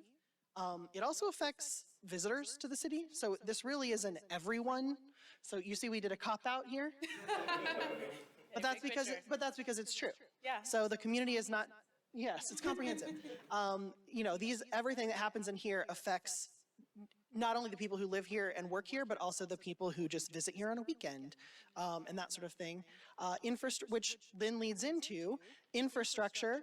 You know, if your infrastructure is bad, you get a poor reputation. Ferndale had a poor reputation. We know what it's like to have bad infrastructure because we know what Ferndale was prior to its renaissance. And we know the struggle that Detroit is going through to dig out of that hole. And part of that is driven by infrastructure. If the roads suck, no one wants to come to your town. If the sidewalks are broken, no one wants to come here. As infrastructure deteriorates, it's a lack of visitors and residents. Residents may move away to seek better infrastructure, more reliable infrastructure. Public health and safety, we know that as we increase services in this area, that's a draw. People want communities that feel safe, they feel walkable, they feel like they can be out and about and not worry. They know that if they trip and bump their head, that Ferndale Fire EMS will be here in a moment and they will have you taken care of. They know that if someone breaks into their home and they call, FPD will be there when they call, and there's no question about it. As these things improve, this really improves your the economic and physical health of your community. We know that there are direct ties between a community being safe and having lower crime rates and outcomes on physical health as well, because there's a lower level of stress in the community. Sustainability, we know that as we decrease our carbon footprint, that really increases our reputation. It makes us a standout community not only nationally, but internationally. We continue to be recognized as a small town that does big things in the area of sustainability, and that not only increases our reputation, but it does bring us money. People want to give us grants to take the next step, and that's really good. It pays dividends as you move down that space. However, right now with resources, you have the luxury of balancing development with your green spaces and your sort of sustainability decisions, your climate decisions. As resources become constrained, you may make choices that are less environmentally friendly, less green space friendly, as you attempt to backstop the loss of resources at the expense of sustainability. And then lifelong learning, we know that, although we don't control the school district, what we do control is recreational programming and public safety education. So something we do really well here in Ferndale, especially in our public safety education. The fire department spends a lot of time doing fire trainings and evaluating people's homes to see where they need fire smoke detectors, and then getting those smoke detectors for them. FPD does a lot of public safety trainings and helps with fraud intervention trainings. Recreation department, there's no limit to what recreation can do if they're given the resources. We can teach classes, we can host, volunteers to teach language courses, home economics type courses, learning how to cook. These are all things that big, well-funded recreation departments can do. When you don't have that, you don't have that draw for your community. People think, well, there's nothing to do here. That doesn't involve spending money, as we talked about earlier. I can go out and get dinner, but I can't go and learn Spanish. These are things you can do there. And then arts and culture. Arts and culture are the soul of your community. You can build a community, but without that, it's just an automaton. It's just a robot. It doesn't have a soul.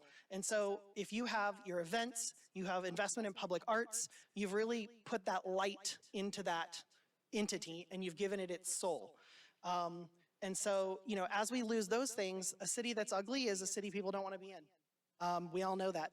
And we know that because we have neighbors that are having the same struggle. Like, what do we do to physically make our city look approachable and welcoming? And part of that is stuff like fun events that are safe and arts that make it beautiful. So, and it's everybody, visitors, residents, city staff, government partners. This affects everything. Great job. Thank you, group 3. All right, group 4. Don't like tag team this? Okay. They're out. All right, so for financial security, we viewed this area as having some short-term positives with the adoption of the millage, but still a lot of misconceptions out there regarding what the city's capacity is as a result of that. It doesn't take us as far ahead as maybe some in the community would like to see, because it was more of an operational stopgap than anything else. And the issue there too is there are some losses on the front end to get the millage supported. We made substantial cuts to our budget to show that we could be more fiscally responsible and fiscally resilient, particularly to staff in the courts, community development, and communications, which are still down from their peak levels. And we have to start asking ourselves whether it's right that those positions still remain unfilled, or if we're going to continue to have capacity issues. We've seen firsthand how quickly losing a couple staff members can dramatically impact the capacity of staff to function at its highest level. To me, that speaks to issues with redundancy.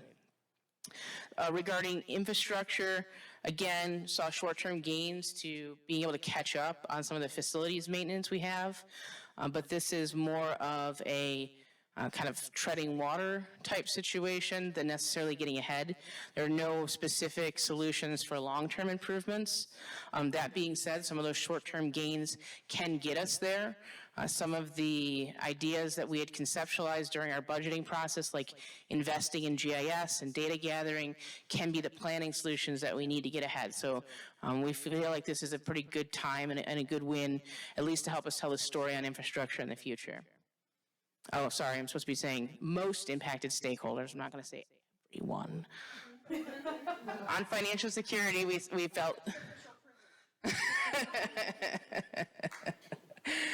On financial security, we said homeowners and taxpayers were the most impacted, general property owners, and then followed by businesses and city staff. On infrastructure, we felt that public safety staff in particular were highly impacted, as well as property owners and our service providers. So public health and safety, again, because of the investment in public safety, which is really what the millage was based around, we saw sustaining that high level of operations, so a positive, but no forward movement in that category, mostly just continuing to meet the existing needs we have. That still leaves some losses in the area of like mental health support where we could continue to grow. Most impacted stakeholders are public safety, seniors, families, residents in general, and then outside community organizations and nonprofits that work with us. Sustainability, we saw this as an area that would likely have some losses because there was no specific focus on this in the proposal. The inability to direct operational funds to advance that mission is definitely obvious in the current environment we're in. So it's really beholden to us to find outside solutions where we can to make that work. And we view that mostly impacting families, people with children, homeowners in general, and then other outside leadership, so our state and national leadership. Lifelong learning, kind of a neutral approach in this one because we felt like there was a lot of opportunities, like low-hanging fruit we're not going after right now that don't actually cost us money, other than staff capacity, which we've already covered. But better relationship with the schools, better relationship with possible workforce partners in the region, and then just understanding what our capacity is within like parks and recreation and our own team to start delivering on some of those adult learning opportunities. And the most impacted partners would be schools, families, businesses, our own staff, and other leadership. Within arts and culture, kind of similar to sustainability, this could be an area that ends up having some trade-offs. If we can't find outside resourcing to continue to support that, we view this as highly impactful to our boards and commissions, our DDA, and then general neighborhood partners, families, seniors, and community organizations. Oh, that doesn't, none of that is actually written on. Good job, everyone. I am really, really impressed with how deeply you all assess this, how you have very conscious about what's presented in front of you, but also some really cool things to celebrate about your community that you're doing already really well, things that are worth sustaining, things to be proud of. It's really great job. Great job. So we are going to do one last round of Slido. Back to your seats. And we're going to use, what we heard from everyone, what you just collaborated on, So one install these questions. We did this with Michigan.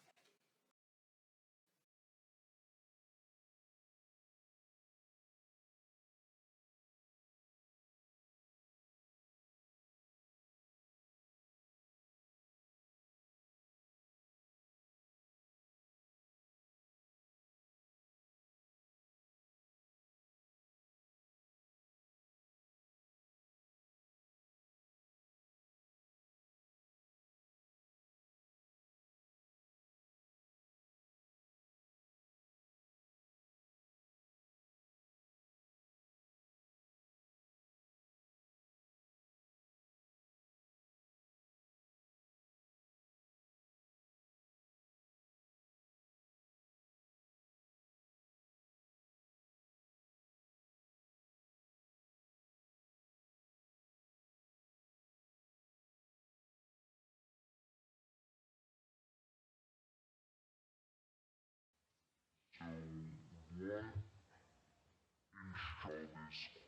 So that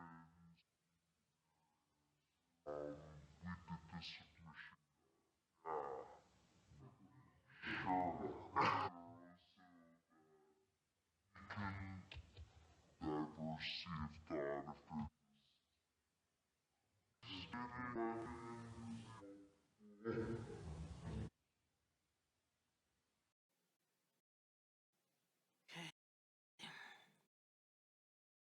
it's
all along the way.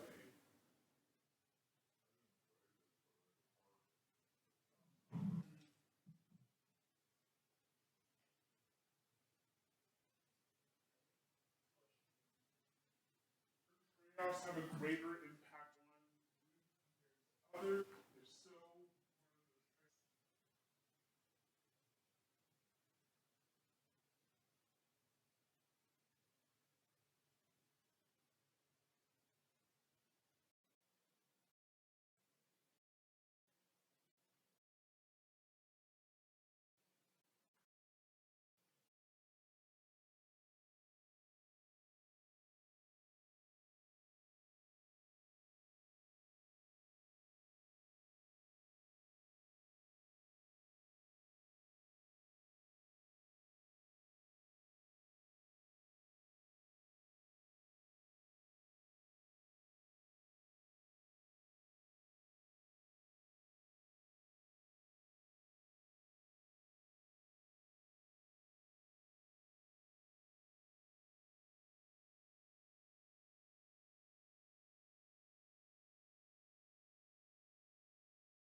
Making, they don't have the means to step in and replace private solution. They just don't have the means to do that. And so they really rely on government services as a good, as a social good. And without that good, they have that, and that can be devastating.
Or something's like, yeah, I just brought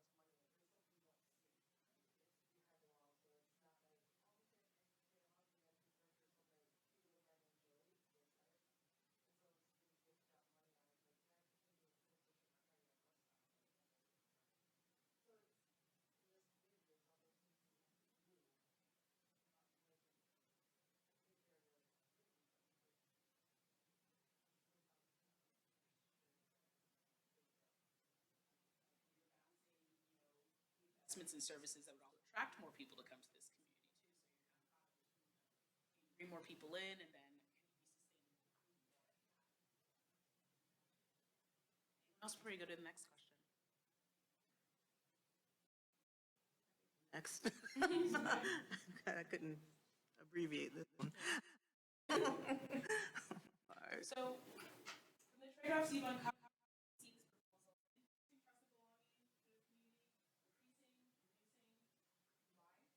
I mean, you have things to communicate, but it's also a really good opportunity to involve your community and bring them with you step by step. What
When you take the pause to explain the why behind the Be busy and just tell the what and keep running. But just because you understand the why doesn't mean anybody else does. And we have to pause, we have to take the time and invest and explain the why to the public, but also inside our own walls to our staff. Because just because I understand the why on something for my department doesn't mean anybody else, even other city employees, understands the why behind stuff that we do, police does, DPW, clerk, anybody else.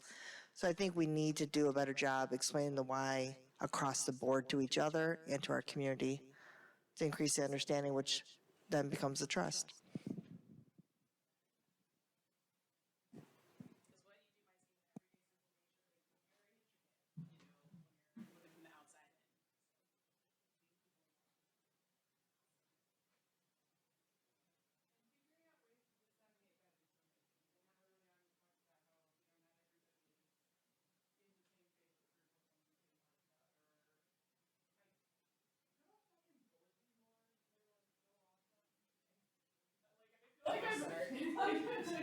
Sounds so, like, just post it up in the town square, but people listen to that, people like,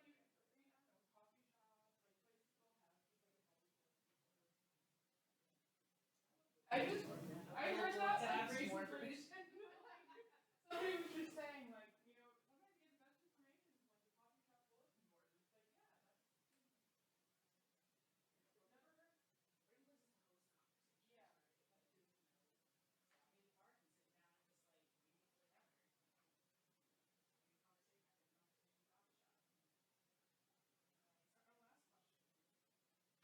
Can the proposal be amended to address those significant trade-offs?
Bonds and debts to maybe decrease the tax burden on taxpayers. It's a small decrease, but it's still a decrease.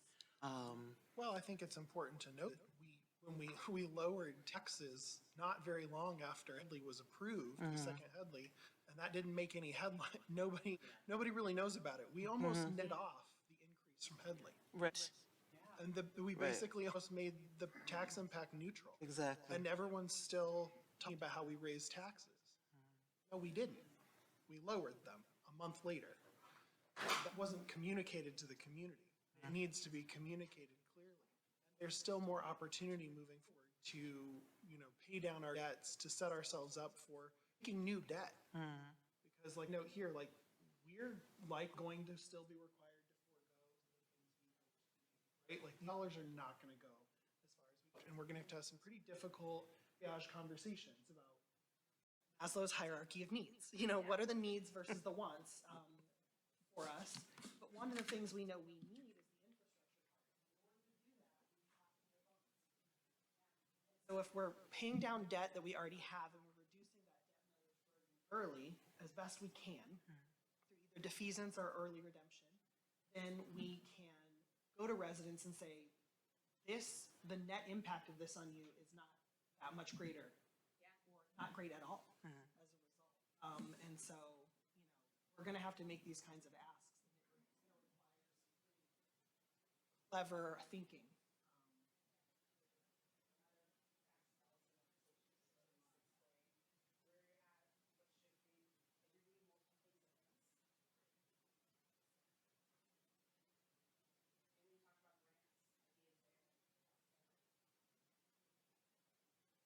With grants right now is that the primary funder of a lot of grants was the federal government. And, grants were maybe administered by the state or certain organizations, but they were passed through entities or fiduciaries of the federal government. So, the things we took for granted are not there currently, or they're held up, or they're stuck in limbo. We don't know whether the grants are going through or not. And so, the problem with that is the philanthropic side of grant making. They're now overtaxed with all the requests of people saying, hey, can I get a grant for this? When I previously had a state of Michigan grant for that or a federal grant for that. And so, my worry is that we can't hang our hat on grants because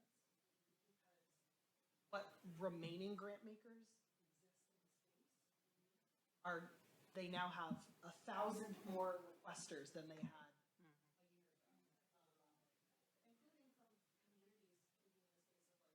Grants to municipal governments, communities that maybe were not seeking philanthropic support at all. They had leveraged really great federal grants and they were recurring and they were really taking them for granted. Well, now you've got, Royal Oak has to go to the table and compete with us for the same parks grant they probably didn't need to go for the last few years. Now we're competing for that same grant when we never used to be. The pool of competitors is even greater. That's what's going to make this tough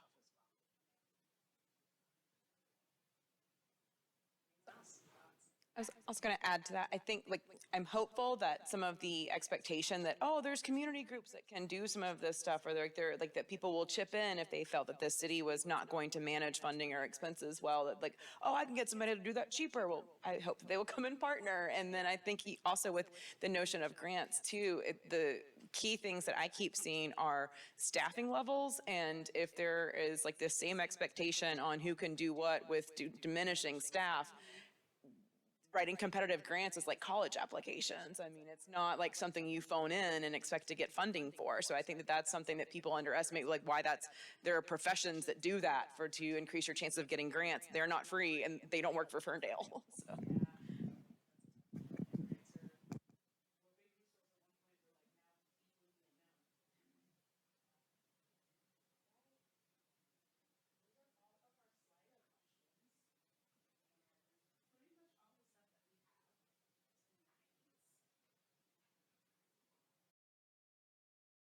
Much for your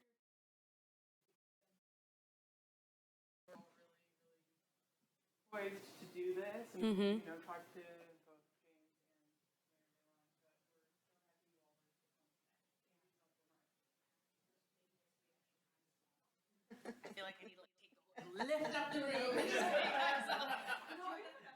Question that's more positive. Yeah, I was trying to.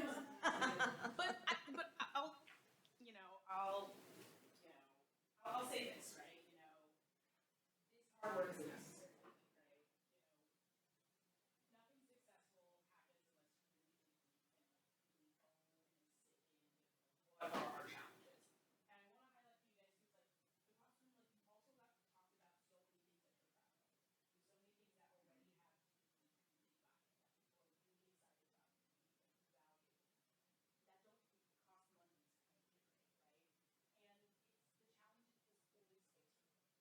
how do you maintain those things that have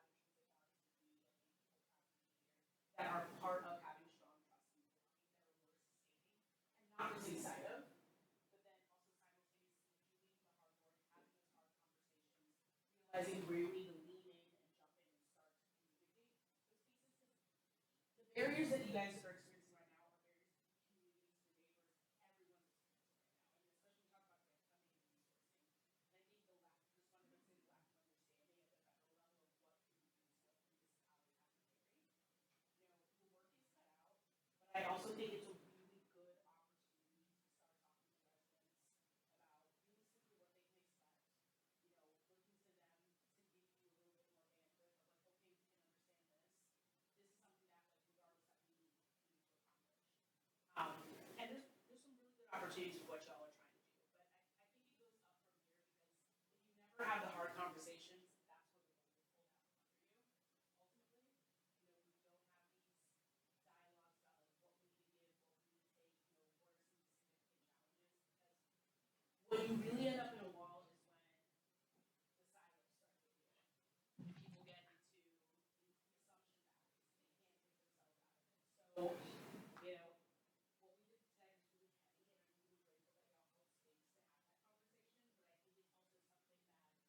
But I think it's also something that, you know, if you know those truths, you can navigate things in a thoughtfully more effectively. But leave you guys with that. Anybody else has closing thoughts? Things that we're proud of, things that, you know, I think we're committed to working on. I think there were a lot of really good notes around the room. I was gonna say, I think it's really helpful to, one, I think we get so busy in our day-to-day that sometimes we forget, and to be able to come together and really think about the things that we would like to see in this community and how, where our focus should be, and kind of to reset, kind of like what we did with the Headley, reset our priorities, I think was very helpful. And I'm very appreciative of you, Harrisana, and you, Margaret, for coming and taking the time to help get us on the right path.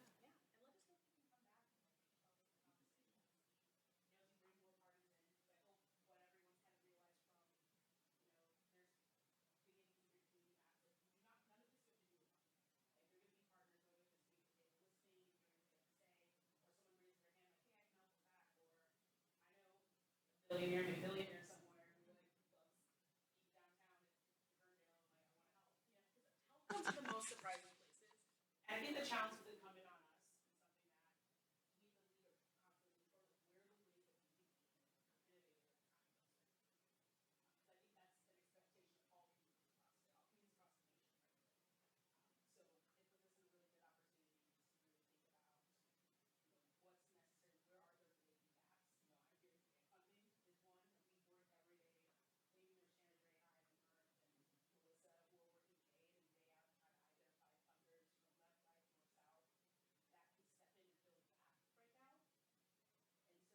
trying to bring this to communities, also hear from what y'all were saying, is really recognizing where can we step in the gap with our folks that kind of bring the narrative, experiences that you're sharing, and move that forward to other parts that can help and maybe redirect the ship on where we're going in healthcare in our communities. Well said. All right, thank you.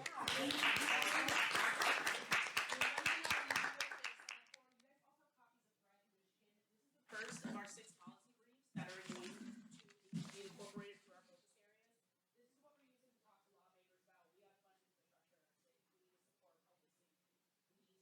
We need to invest in sustainability. So know that we're doing our work at the state and federal level of trying to convey and communicate what y'all are trying to do with Ground Corps to ensure we can provide better resources, better avenues for success. If you see something that we're missing, let us know. You know, especially today, I love how you guys visualize for your community the things that you're proud of, the opportunities that you have, and so the things that are missing that we can help elevate in these communications, let us know.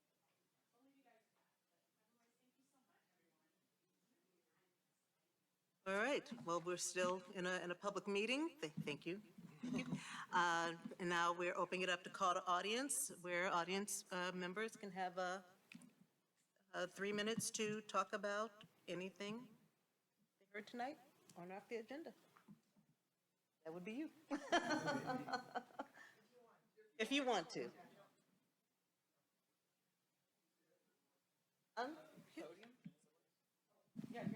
Okay. Well, okay, yes, I came because, of course, I heard about it, and of course, I'd love to have more people in the community actually come and feel that it's beneficial and you'll be heard. And yeah, I'm involved with the Taxes Here Are Terrible group, which, is kind of like a silo because, of course, these people are outspoken and are concerned about the community, so that's why they get banned from the other forums like Ferndale Forum or Fabulous Ferndale Forum. And so, yeah, I wanted to come here and find out, okay, what's going on? What's the thinking on city councils? Pay attention and understand what's going on. And yeah, there's a lot of trust that needs to be in Ferndale and some procedures that really are awful and need to really get fixed. And so, yeah, so I came here today. And it'll be at a few more stages. Thank you.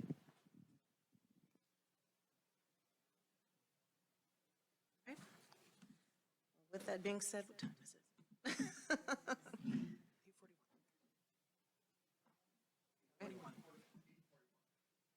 There's no objection from council. I adjourn this meeting at 8:41. Thank you all for sticking it out with us tonight. Thank you.